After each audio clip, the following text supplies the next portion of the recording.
Buat kalian yang karyawan atau bekerja di perusahaan apapun itu, lalu kalian resign di pertengahan tahun, sekarang bulan April, mungkin di bulan Mei, Juni, Juli, yang jelas belum bulan Desember, kalian sudah resign. Nah, maka kalian harus jeli ya, harus jeli karena PPh satu di tahun 2024 ini itu menggunakan tarif TER. Bahkan sebelumnya waktu tarif pasal 17 itu sama. Jadi ketika kalian resign, dengan status PPh satu kalian di perusahaan itu dipotong ya. Jadi PPh satu ada dua, ada dipotong, ada ditunjang.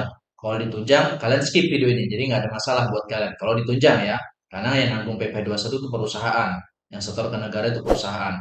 Tapi kalau kalian dipotong PPh satunya dari gaji, itu adalah hak kalian ya. Ini perlu diketahui karena banyak di luar sana karyawan resign dia nggak peduli sama PPh-nya, padahal lumayan itu kalau diambil kembali.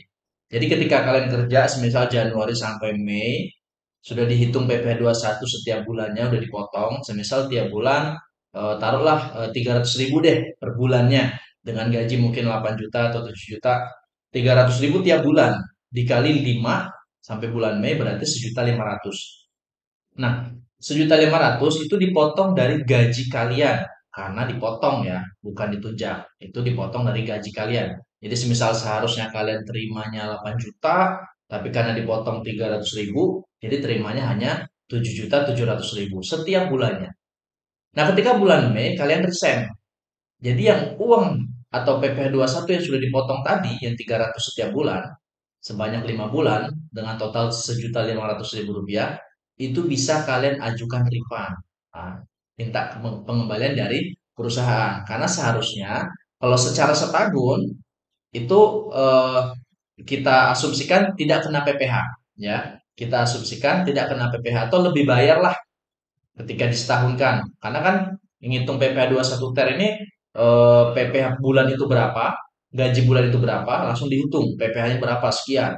Nanti di akhir tahun di bulan Desember itu menggunakan tarif pasal 17 sehingga PPh kurang bayarnya berapa atau lebih bayarnya berapa itu di-adjust di bulan Desember. Nah, kalau karyawan resign di pertengahan tahun itu biasanya lebih bayar dalam artian PPh 21-nya kelebihan motong. Nah, kalian minta ke perusahaannya atau lapor ke HRD-nya bahwasanya kemungkinan nggak kemungkinan sih itu pasti lebih bayar PPh satunya. Nah, kalian minta kembalikan PPh satu dari perusahaan. Minta detailnya per bulan dipotong berapa. Nah, ketika saya bekerja hanya sampai bulan Mei, itu disetahunkan jadinya berapa. Sekarang saya coba asumsikan, saya coba praktekin di Excel. Kita hitung sama-sama dengan metode dipotong karyawan dengan PPh satu TER. Ayo kita langsung ke Excel-nya. Ini adalah format Excel PP 21 TER yang sudah saya coba desain memudahkan HRD atau karyawan staf yang mengerjakan PPh 21 atau menghitung pajak PPh 21.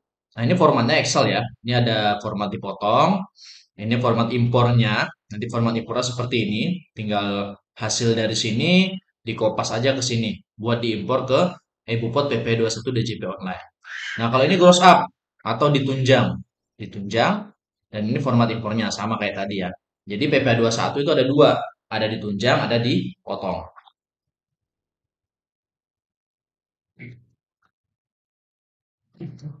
Nah, kembali ke pembahasan kita tadi, ketika teman-teman PPh satu dipotong, lalu resign di pertengahan tahun, itu pasti lebih bayar. Contoh, ini saya contohkan ada beberapa karyawan, semisal ada dua karyawan deh yang resign, ya, Miyagi dan semisal siapa ini? Roy, semisal ya kita marking warna merah. Nah, ini adalah gaji Januari dan Februari. Teman-teman bisa lihat di atas nih, di Januari, ya. Lalu kita geser. Nah, ini yang Februari. Jadi gajinya di sini, ini naturanya, natura yang didapat ya, natura. Mungkin ada tunjangan lainnya segala macam. Ini saya anggap nggak ada.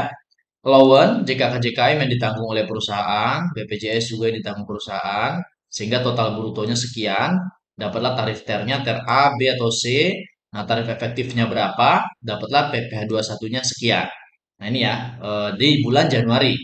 Ini otomatis ya, otomatis total brutonya sekian, TER-nya TER apa, tarif efektifnya, lalu PPh-nya berapa. Itu udah otomatis semua, kita hanya cukup input gajinya aja untuk mencari PPh 21-nya. Nah, lalu Februari juga sama, udah kita hitung ya. Februari udah kita hitung. Lalu lanjut ke Maret. Semisal di Februari tadi si ini tetap lanjut sampai Maret, kita asumsikan resign di Maret aja deh ya, biar nggak kebanyakan. Ini Februari saya kopas di bulan Maret. Ini bulan ya, ini adalah bulan bekerja. Jadi otomatis ketika kolom bulan ini diisi, maka jumlah bulannya otomatis terisi. Kita coba trial, paste, nah 3 ya, 3. Nah kalau saya hapus yang resign tadi, karena kita asumsikan kan mereka akan resign. Yang merah ini resign. Kita hapus, berarti di Maret sudah nggak ada gajinya ya, gaji terakhir itu Februari. Nah ini otomatis berdua ya, berarti dia bekerjanya hanya 2 bulan dalam tahun 2024. Sama. Nah, ketika sudah ada resign seperti ini, kita tahu hanya 2 bulan, ini kita ganti juga masa yearly-nya, periodenya. Ya, income periode, dia hanya dapat 2 bulan. Seperti itu. Jadi sama, 2/2 gitu. 2/2. Kalau yang lainnya masih 12, sesuai sampai akhir tahun. Nah, ketika sudah dapat angka seperti ini kan PP21 otomatis ya, TER-nya otomatis, di Maret juga otomatis sudah terisi TER-nya, tapi yang resign udah nggak ada PPh-nya. Nah, si yang resign tadi, yang merah tadi, di Februari itu harus kita ubah PPh-nya ini. Nggak lagi segini. Harusnya terutang 28 juta, yang satunya ini, ROI ini 700.000. Ini kita hapus. Ini kan sebenarnya otomatis rumus ya. Ini PPh-nya kita hapus. Nah, lalu pakai metode tarik pasal 17. Karena kan di tahun 2024 ini sesuai PP 66 atau PMK 168 itu PPh perhitungan di bulan Desember atau PPh perhitungan karyawan yang resign di pertengahan tahun itu harus dihitung menggunakan tarif pasal 17. Nah, rumus tarif pasal 17-nya itu saya buat di ujung sini, paling ujung. Jadi teman-teman tinggal nanti copy aja. Jadi PPh di ujung ini, di detailnya ya, gross salary berapa secara setahun, natura setahun berapa, lalu allowance-nya berapa, dan lain sebagainya. Ini selama setahun. Makanya saya bilang tadi, ini data ini tinggal di copy aja di format impornya. Nah, yang hasil setahun ini tinggal kita kopas nanti di format impornya ya. Jadi gampang. Sudah pekerjaan dalam setahun, sudah kalian cicil di setiap bulannya. Jadi nggak repot lagi di akhir tahun untuk membuat format impor PPh21. Nah, kita kembali yang dipotong tadi ya. Jadi PPh21 yang merah ini, yang recent tadi, itu PPh21-nya terutang yang sebenarnya adalah ada di ujung sini. Nah, ini adalah PPh-nya karena menggunakan PPh tarif pasal 17 di bulan Desember harusnya. Tapi karena dia resign di bulan Februari, maka angka tarif pasal 17 ini yang akan kita pakai untuk perhitungan PPh 21-nya ya. Ini kita copy aja. Copy 10 juta, pastekan ke sini. Nah, berarti PPh terhutang si Miyagi ini di bulan Februari itu sebesar 10 juta, bukan sebesar 24 juta ya. Sebelumnya dia dipotong 24 juta. Makanya keliru ya, kelebihan potong. Seharusnya dia terutang hanya 10 juta seperti itu. Berarti ada selisih sekitar 14 juta. Makanya ketika karyawan resign memang harus harus jeli, harus ngeh. Oh, PPh saya dipotong. Berarti saya harus minta refund ke perusahaan, pengembalian. Nah, kalau yang satunya si Roy tadi dengan gaji yang 9 juta rupiah per bulannya, kita asumsikan flat tiap bulan, itu PPh-nya 729.000. Berarti di Februari juga nanti akan dipotong 729.000. Sama. Nah, ternyata di Maret dia udah nggak ada nih, udah cabut resign. Makanya dia harus dihitung ulang di Februarinya. PPh-nya di mana? Sama, di ujung tadi. Kita lihat ke ujung. Nah, inilah PPh si Roy di bulan Februari 729.000 minus. Minusnya berarti dia kelebihan bayar. Ini kita copy. Copy ke Februari tadi. Nah, tadi. Nah, ini ya. Kita copy paste ke sini.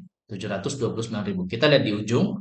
Di ujungnya harus 0. Yang ini ya. Si Miyagi dan Roy. Miyagi dan Roy itu harus 0. Kita lihat, nah ini 0.